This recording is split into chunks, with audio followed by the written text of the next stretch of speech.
So then we're introduced to T. This is Bobby Brown's character, his friend who helps him run Chocolate City nightclub. Okay. Why is that so I don't know why funny? Chocolate City just, when I think of Chocolate City, then I thought of like New Orleans and Mayor Nagin, maybe the Chocolate City. DC. I think they call Yeah, Chocolate but City. just Chocolate City, I don't know. But anyway, that's the name of their nightclub, and they're clearly like in LA.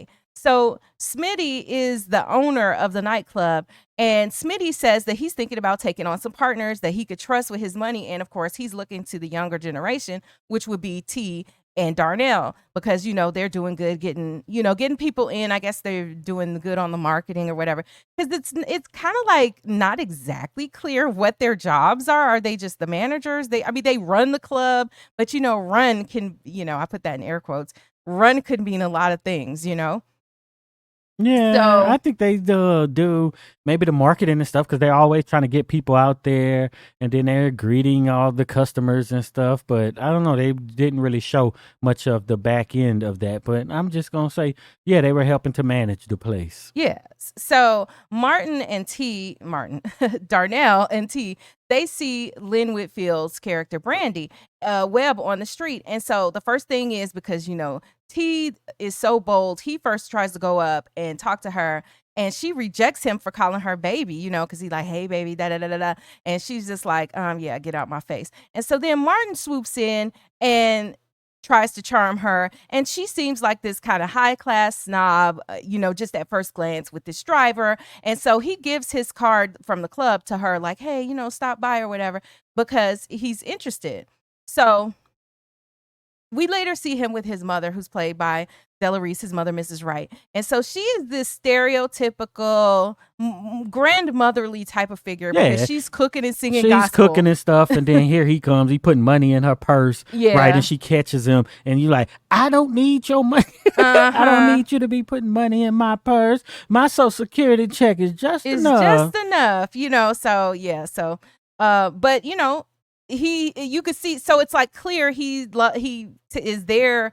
He loves his Yeah. mother. He's gonna make sure she's taken care of, or But whatever. he lives there, right? He lives.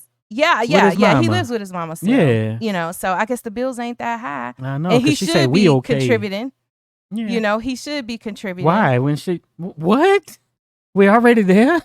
Well, what you mean? She is his son, right? And clearly he's the age of another girl or woman who is off at military that's a age. good point. I'm thinking of Martin as much older. I'm thinking like he's like, it's sort of like he's a on young Friday, guy. right? Yeah, he's young. Okay, I take that back, because I feel like, for whatever reason, I feel like Martin is in his 30s. He probably was at this time. But yeah, I just think But that he's probably supposed to be early 20s. he's about to get on his feet and then move on out, Yeah. supposedly, Okay. right? That's but probably... he made sure he got himself a nice Nissan car, SUV, which was the thing for back then. That was a nice vehicle. So mentioning about the mama, Rarberry says Darnell's mama was a problem, being mean to the women for her son because he wanted to be a player. Wait, when was she mean? So later she was basically blaming, when she was talking about these women, and then coming by, and they calling my house and everything. And she was getting on him, but she was also kind of always going to side with her son, which, I mean, I think. Yeah, but when was she mean to the women? Robert, give us some more examples of her being mean. Yes. And so from Niles to Curry said Bobby Brown did well in this, and two can play at that game. This was before his jail sentence and being Bobby Brown. Yeah.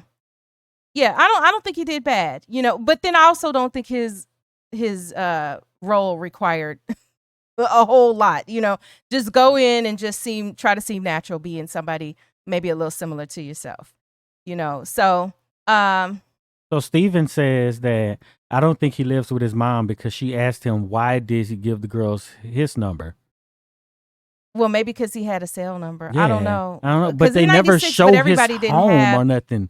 Every time they show him, maybe that's when that might have been where he was in the morning when he was looking in the mirror at very first. Maybe. Okay, well, I don't know. But we went through the whole movie with girls and stuff coming over and all of this, right? This is true. Yeah, and just his this car, morning, actually, his car was parked out there when it got smashed up, too. Dejanay says he was a club. He did club promotion. Yeah, it seemed like that. Trey Wilson says, yes, you help pay a bill. So even though he lived at home, you better help pay a bill. You better put something on that light bill. But the Yeah, mama was well, like, no, baby. Your daddy's death check covers just enough. And so, I'm sorry, I was reading a comment. So anyway, so this is what's going on in the film, and we are also introduced to his 15-year-old sister, who is played by Melinda Williams. Now, Erica, Melinda Williams is like the Melinda Williams was definitely in her 30s, probably at this point. But she's the one who always looks so young no matter what. yeah. Because and she just that was her gift. Because I mean, you think about when she was in The Wood and all of that. She and playing the young version of Alicia in The Wood, she was like well grown. She might have been older than the actors playing the older version, even though she was playing the Oh, high yeah. school version of that particular character. So anyway, so she's been asked to the prom, and all of a sudden, Darnell gets his butt on his back, and he starts warning her about, oh, you going with this guy, whatever. Well, I heard he's a player, his brother is a player, and so this is ironic that he's making such a big deal about her possibly going on to prom. You guys say to prom, on prom, that might be a Chicago thing, but they'll be like, I'm going on prom. Well, on promenade, Yeah, see, it kind of depends on how you interpret that word or what part of speech. Yes. So, but in Chicago, I just remember everybody be like, you going on prom? I mean, but that was in the 90s around the time. Well, not before the time that this movie came That's out, them but still in the northern 90s nonetheless. Negroes, yeah.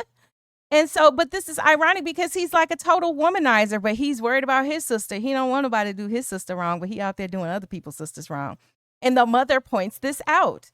She's like, look, you got a lot of nerve. And then that's when she goes into the whole thing about the phone. So then she tells him to put a fine point at the end of her sentence that Mia is coming home. And so Mia, we don't even know who Mia is. What about her little monologue where she talking about your ways are going to catch up with you? Because she went on this whole thing to basically warn him and to give us some foreshadowing of what's to come. But we already seen it at the beginning of the film, which is why that little scene of how I end up like this shouldn't have been there, right? She's like, your ways are going to catch up with you. One night of passion could lead to a lifetime of pain. It's a thin line between love and hate. She had to do that. Clearly, obviously. Yeah, I mean, and I think that this is where like the lack of subtlety in writing by people who are not necessarily professional writers, you know what I mean, happens, where they're like going to hit you over the head with it. I'm going to say it's a thin line between love and hate. Like I must make a reference to the title of the film, right? Yeah. And anyway, so he's like, and Nia's coming home. Okay. So Martin is being the same Martin. And I have to say Martin because he's Darnell, but he's also Martin. He's the same, like the comedy. It's the same Martin from the show. And I'm like, why wasn't his name Martin in here? Why was it even Darnell? Because he is Martin. And I see no difference, which may be a bit of a downgrade in a sense, because I don't see him as really acting. I see him as just being Martin, and this is some fantasy character he's playing in a way, but not, you know what I mean? Like he's very Martin. I don't. Whereas in Bad Boys, I feel he's less Martin. Really? I don't see Martin when I see the character in Bad Boys, but this is just like. But that's why we get these actors, right? These comedians, because we just want that. Just that whole string of movies he done at that time, like Blue Streak and Nothing to Lose and all that. We just want that character and play that, and we gonna laugh, and then the movie's over. Yes. So we had a couple people in the chat who had some comments. And Lamonte Talbert says, I just made it, and I'm most definitely happy y'all got to this classic. I'm skipping back. Okay, you can catch up with us. And then Rawberry says, I don't think he, talking about Darnell, lives there with his mother, but he does give his mom's number out so she can get rid of the women. Okay, so that's what you were saying. Like, so you give the number to the mama because the mama is going to, be like, stop calling my house, or right? Maybe. And goes on to say, I feel it's implied because his mother warned him, that the situations can get out of control, and he laughed it off, saying that's why I give them your number. So I doubt she talked to them nice. But if she think things can get out of control, I doubt that she talks to them mean. Mm. right? Because she knows what can happen and what will be brought to her house. I don't know. So Tony Robinson says basically karma can come back tenfold. Yeah. See, but I still want to know how he lives there and why we don't see where he lives.